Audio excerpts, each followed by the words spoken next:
Hi, my friends. Dean here with Escape to Gaming.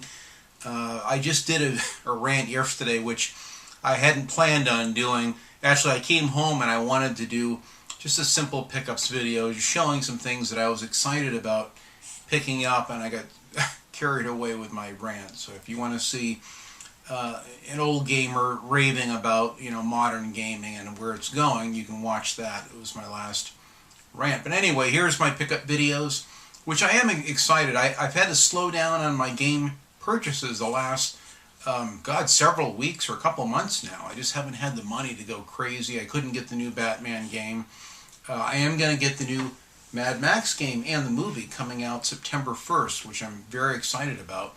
I watched an hour or so of gameplay yesterday, and it looks outstanding. And now I saw that they've taken it a part of, or maybe the whole thing, of that live stream, and you can see it on YouTube now on the new Mad Max game, and it looks fantastic. Wonderful gameplay from each of the devs at Avalanche Studio that had worked on it, and it's a fantastic game. So that's one of the new games, as long as it's offline and I can own the game and play it, I'll be excited about it. But anyway, I'll get on with my game pickups.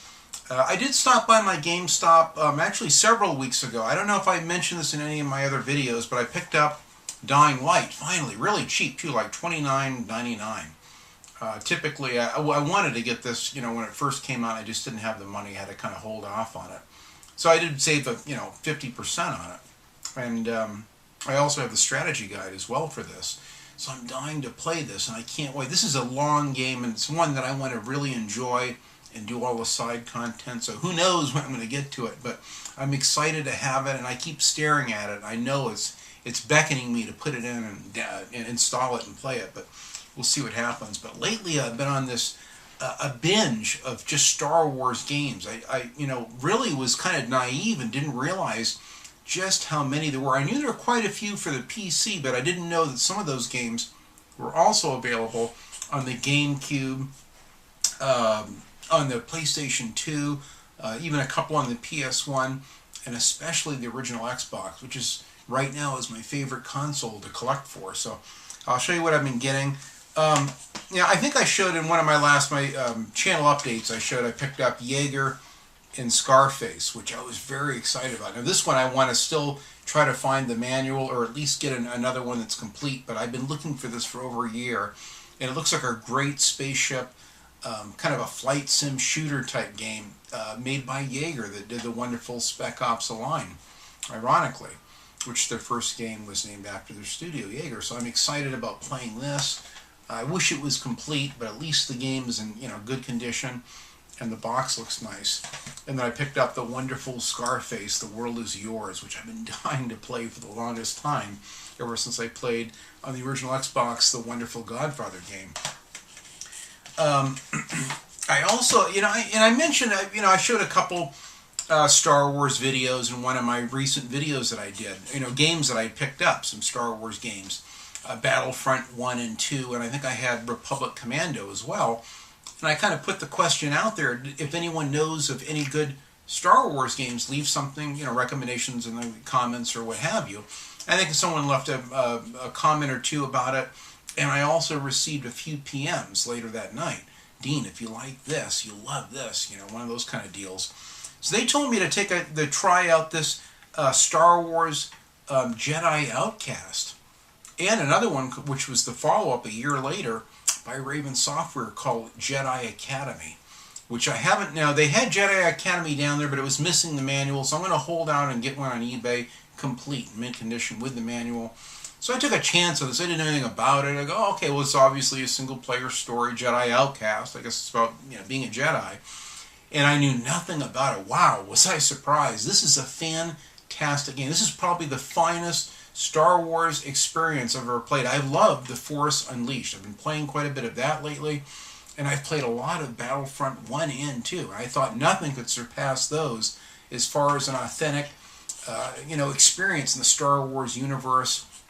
This game has impeccable level design, wonderful graphics, the interiors of the Imperial facilities, the way the control panels look, and the doors. It's like being on the Death Star. You really feel like you're in the universe. Stormtroopers look just like stormtroopers. All the authentic 20th century 20th century Fox sound and sound design is in this game, just like the movies. The sound of the lightsabers going back and forth with them, the blasters, the doors opening and closing, the little droids and the sounds they make. It's fantastic. I am just savoring every level of this. I finally got to the level where you get your lightsaber. It takes about 5 or 6 hours. I probably was 6 or 7 hours into it before I even got my force powers in the lightsaber. But man, once you do, the game is just like a game changer. So it's one that starts off slow, where you just have a blaster initially, but later in the game, I don't want to get into spoilers, but you get your force powers and a lightsaber, and it just kicks ass. A wonderful game, incredible. You just keep getting new powers and leveling up. And I'm in this level now where you're at night in the city, and there's just incredible verticality and gorgeous level design being outdoors at night.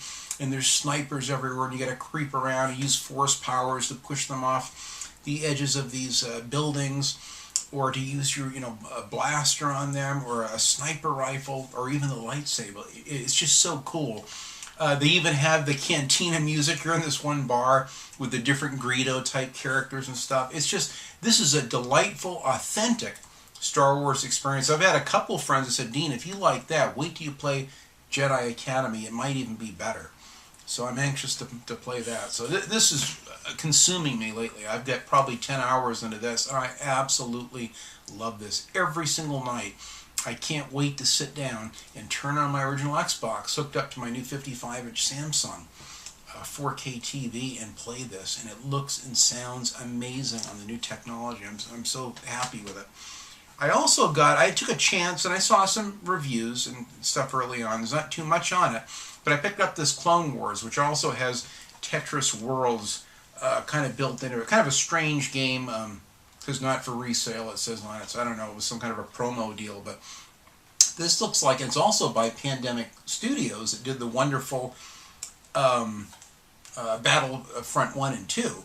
So it has a kind of a vibe to it, but during the Clone Wars, with all of the Clone Wars type tanks and spaceships and all that stuff, and flying speeders, and you can play as several of the characters, Obi-Wan and I think Anakin and Mace Windu and other people. So this looks like a fantastic game. I'm dying to give this a try. I also picked up, and I knew nothing about it. Mark from Classic Game Room had played this and loved it, and that's Star Wars Episode 3 Revenge of the Sith, which this came out, I heard, like 10 days before the actual Episode 3 movie by George Lucas came out. And it surprisingly is good. From what I've seen of it, I haven't tried it yet, but it looks kind of like The Force Unleashed. In fact, I heard this was kind of the game that started the whole Force Unleashed series. The Force powers were used very effectively in the lightsaber battles in this, and they kind of took it up a notch with this whole new Euphoria engine on the Force Unleashed. But this I'm dying to play, and I've seen nothing but wonderful reviews. There's a nice thick manual in it. Very cool game. In fact, I'd like to say that this Jedi Outcast also, come to think of it, has just an absolutely gorgeous manual. It's just really thick, lots of pages, lots of details. Even there's multiplayer games you can play against bots of different people with lightsaber fights. But it's so nice having these whole games with the original manuals in particular, especially when they're so thick and gorgeous. Now I also picked up, it's not a Star Wars game, but they got it for like $1. Brand new factory sealed, which I had before for the PS2, is a game called Corvette. Now I love Corvettes and have had 3 of them over the years, and then worked for a major kind of a custom Corvette place that did custom modifications to Corvettes and the race Corvettes. So I love Corvettes. Sadly right now I can't afford one. They're very expensive cars, but it's fun to at least see them in the game. This is an early racing game on the original Xbox and on the PlayStation 2 that I'd highly recommend. It's quite fun. It has really nice clean looking models of several of the different first generation, second, third, and fourth gen Corvettes. So if you like Corvettes, and even there's even police that drive Corvette police cars as well, and it has wonderful track design and level design. The graphics look clean. It's a little dated especially compared to 4s and other games, but I was thrilled to find this, and I cannot wait to play this Corvette game. This is the only racing game that wasn't a Star Wars game out of the ones I picked out. Now I got a couple of PS2 games too, because they didn't have these available, especially because it was the early 2000s. They were not available on the original Xbox, but they were available on the GameCube. Well, I don't have a GameCube yet, which I'm anxious to get one just to play Rogue Squadron 2 and 3. But I was thrilled to find out, which I didn't know, that they also were on the PlayStation 2. So my wife ordered me a mint copy of this wonderful bounty hunter game. Now this, I took the time, and I've looked at all these Star Wars games online and have found gorgeous, a couple reviews, but mostly gameplay videos of it. And it's a wonderful game, fantastic graphics and level design, gorgeous use of lighting and these kind of vertical environments, great level design. And this one has an absolutely beautiful manual in it. I love just the disc looks nice. Everything looks nice about this, but it has a gorgeous full color manual, and thick too, with just wonderful pages and pictures of vibrant colors in them. And it just goes over all the characters and everything that you do in the game. It's so cool. I just love buying these old games and then there's all the LucasArts clothing and items they have, and there's an ad for the Clone Wars in the back. That's why I love collecting games. That's why I don't want them in digital only format. It's nice. It's like a time capsule. It's from the early 2000s, and it looks like brand new. I open this up and I see a game that I never played on the PlayStation 2. And I can't believe I missed this one, how I could have slipped through the cracks. But the gameplay videos of this look like one of the better Star Wars games out there. And I love anything with jetpacks. And you play as Boba Fett, I think, or Jango Fett, I'm not sure, one of them, with the jetpack.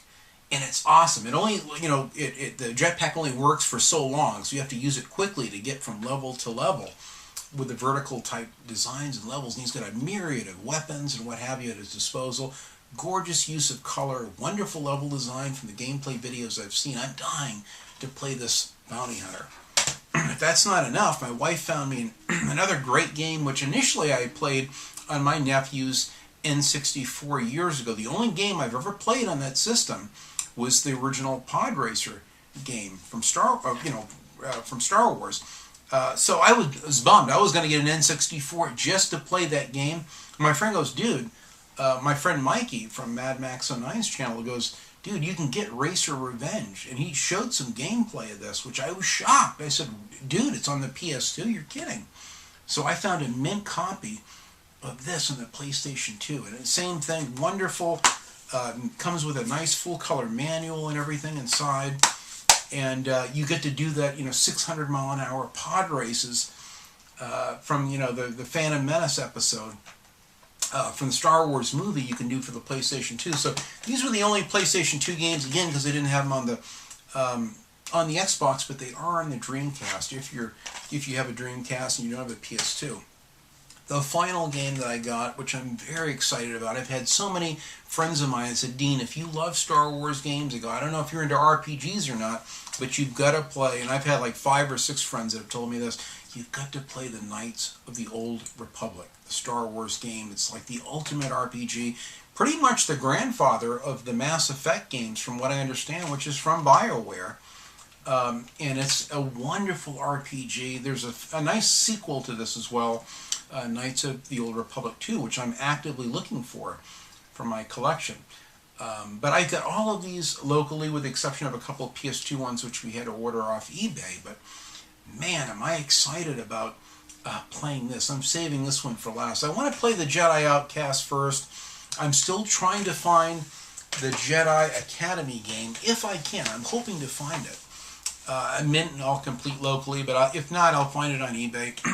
And I believe there's another one called, I have Star Wars Starfighter for the original Xbox, but I don't have the Jedi Starfighter. So I'm looking for that. Very anxious to get Jedi Starfighter, Jedi Academy, Knights of the Old Republic 2, and I think that's it for the original Xbox. I don't think there's any Jedi Academy. I think that's it. If I'm missing anything, by all means, let me know. There's also Dark Forces 1 for the original PlayStation, which I'm dying to get as well. I have Rebel Assault for the PlayStation 1, and I love that game and loved it back in the 90s in particular, in the old days. And I lived in Orange County, California on my original PlayStation, which I went through several of those because I love that console. So I'm dying to find that. I can't find it locally. So in the last, maybe 4 or 5 Star Wars games, I'm going to try to get those online. I'm very close to finishing my Xbox collection. I think I've got a list of maybe 12 to 15 games, which should finish the collection. I'll have probably just under 100 original Xbox games. That's more than enough for me. Of course, I keep finding, new videos all the time from my friends about games that I've never heard of or played, hidden gems, what have you, and I'm dying to get those. But I've got my original Xbox collection more or less wrapped up. I've got maybe a half a dozen or less games for the PlayStation 2, which I'm going to be getting on my for the PS2. Another maybe half a dozen to 10 games for the PS1, and I'm thinking of getting that GameCube and or a Wii, just to play those Rogue Squadron games and a couple other games that I've heard great things about on the original GameCube. So I've heard if you play them on the Wii, then you can use the HDMI cables, or play them on the newer TVs, where I believe the GameCube you have to use the composite cables, and that's fine too. And I have the older CRT TVs, which I can play them on right here. So my collection is almost there. I'm so close. I still would like to get the Panasonic 3DO and maybe a half a dozen games for that, just to have it, because it was a system that I spent the bulk of the year saving for, and at the last minute changed my mind and bought the PlayStation 1. But I'm close. I've got pretty much everything I need. I still need to get one more backup Xbox 360. This time I'm going to get one with a 500 gig hard drive. I would like to get a backup 500 gig PS3 as well, and kind of focus on getting more Rockstar games and a couple duplicates of some of my Xbox 360 favorites for the PlayStation 3. I do have most of the exclusives that I want, pretty much most of the PS3 games that I want, so maybe a half a dozen games there. But the collection's like the end is in sight. I actually can see that I've got pretty much everything that I want. It's not to say that I'll, like I said, discover new games that I just have to have down the road, but in the meantime I'm happy with those. Maybe another 10 games for the Xbox 360. That one's really close to getting done. And if possible, I'd like to get one of these new 2 terabyte PlayStation 2 hard drives. Oh, here's Vinny's come in the room to see what's going on. And if I get that hard drive, I'll be all set. Then I can store even more games on there. So I'm going to get what I can as I can afford it. I've had to really cut back. So far, the only games I have pre-ordered are the new Mad Max game and the new Star Wars Battlefront, only for the single-player offline gameplay. And I even finally got confirmation from EA Star Wars. I kept sending them like 6 tweets, like, dude, these spaceship battles look epic, but can you play them solo offline? Finally, they answered back and says you can earn your wings offline. And then another friend of mine gave me confirmation that you can indeed play some of the spaceship battles offline. I don't know how great they'll be, but I'm just happy to be able to enter into the Star Wars universe solo offline anytime I want, without servers, without EA servers in particular, which would be ideal. So let me know what your collection goals are. Are you close to getting your collection rounded out, or are you still light years away? Is it going to take you years to do it? Do you think you could do it this year? If I had the money, if I had a few $100, I could probably finish the collection like that. But I kind of like the process of getting one game at a time. It's fun to find these games and to get them cheap and to get them locally in particular. I like to support my local mom and pop store here, so that way they'll continue to have those kind of great deals and used games. So if I can, I get them locally, and if not, after several 6 to 12 months, if I can't find them, then I start looking on eBay for them, and usually I'll pay a little bit more for them, but I'm just happy to have them. So let me know in the comments what you're excited about getting this year in the way of new games. How far are you from getting your collection wrapped up? I really would love to know. It's fun to talk games, and it's fun to talk about our collections. That's why I do this. That's why I love gaming. So even if they pull the plug on all the new technology and servers, I still have a shitload of these wonderful experiences that I can experience any damn time I want. Without servers, without major corporations deciding when they'll pull the plug on it and when I can stop enjoying the experiences that I love. So thank you very much for watching, and enjoy your games no matter what they are.